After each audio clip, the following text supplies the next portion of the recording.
Hey guys, welcome or welcome back to Xander Dreams, where we discuss everything business and entrepreneurship. So today we're taking a deep dive into starting a jewelry business.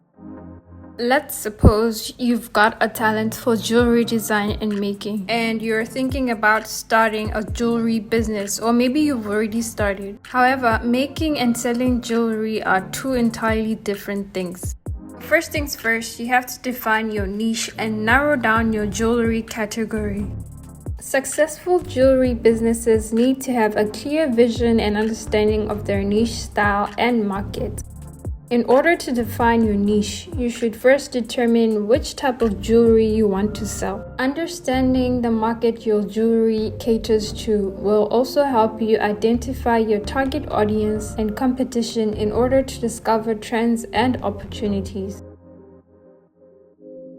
The main three categories include costume jewelry, fine jewelry, and handmade jewelry. Costume jewelry is your everyday, fashionable accessories made out of a range of materials such as metal, copper, the kind that you buy from Shein or H&M. It is the most affordable option for consumers, but the quality isn't all that great. Fine jewelry, however, is your precious stones like diamonds, gemstones, rubies, and metals like solid gold or sterling silver. It's a type of high-quality jewelry that is considered luxury, and it tends to have a higher price point than costume jewelry.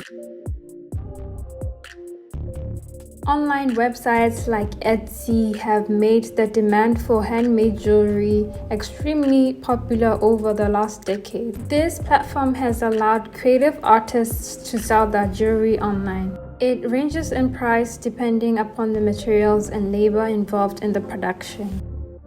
It's also important to stay up to date with the latest jewelry and fashion blogs.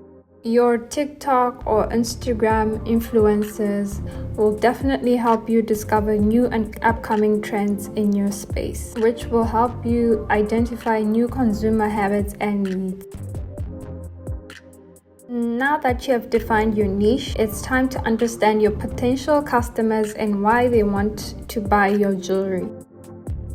As a business owner, it's important to realize that the looks and styles that you like might be a little different from people interested in buying from you.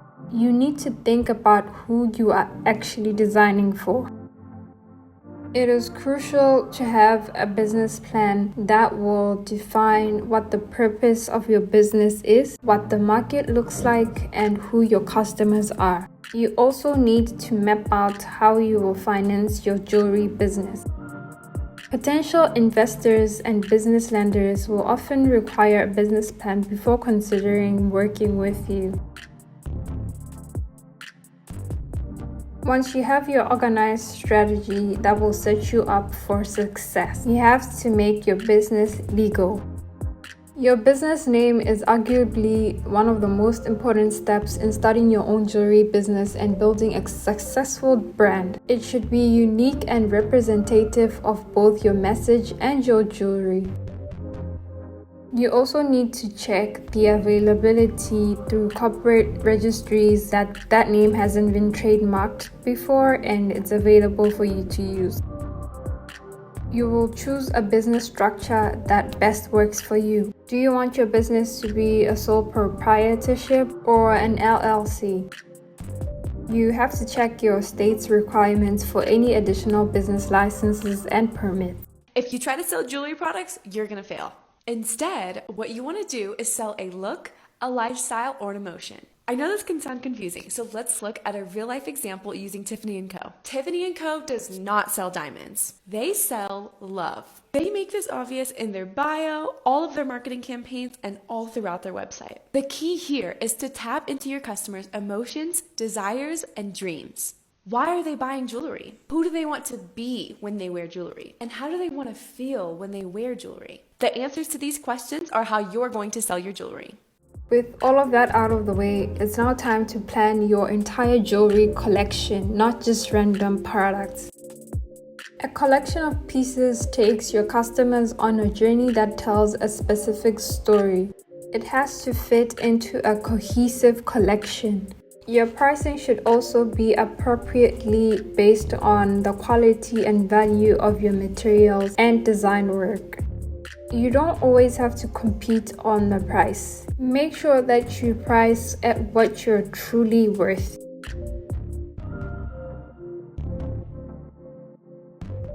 Next thing you want to do is to create your jewelry marketing plan. Just because you have an incredible product doesn't mean your audience knows about it or how to buy it. So it's up to you to make sure your dream audience know about your jewelry line. Take time to create a strategic marketing plan that you continually work on year-round. The most popular marketing channels currently include social media, SEO, email marketing, paid ads, video content marketing like they do on TikTok, and networking events, just to mention a few.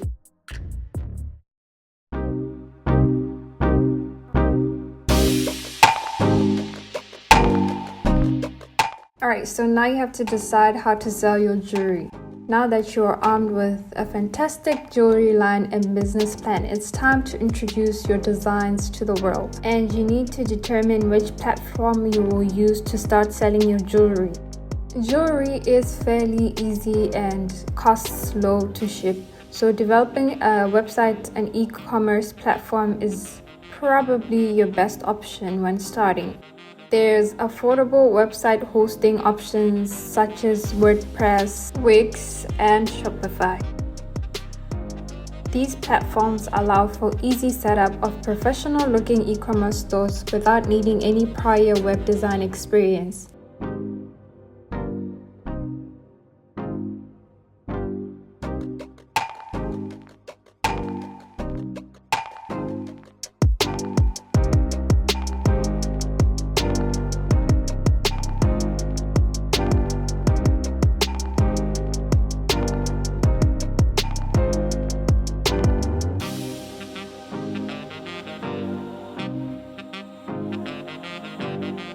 This is just a beginner's guide to getting started. However, depending on the type of jewelry you're going to sell, it's important to do your research on materials, suppliers, the costs, their reliability, and so much more.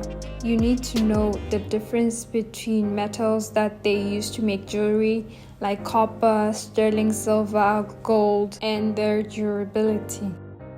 You have to know all this information before contacting your suppliers. And of course, you have to go through the process of getting samples and testing the product yourself. This is also applicable to designing your own jewelry products.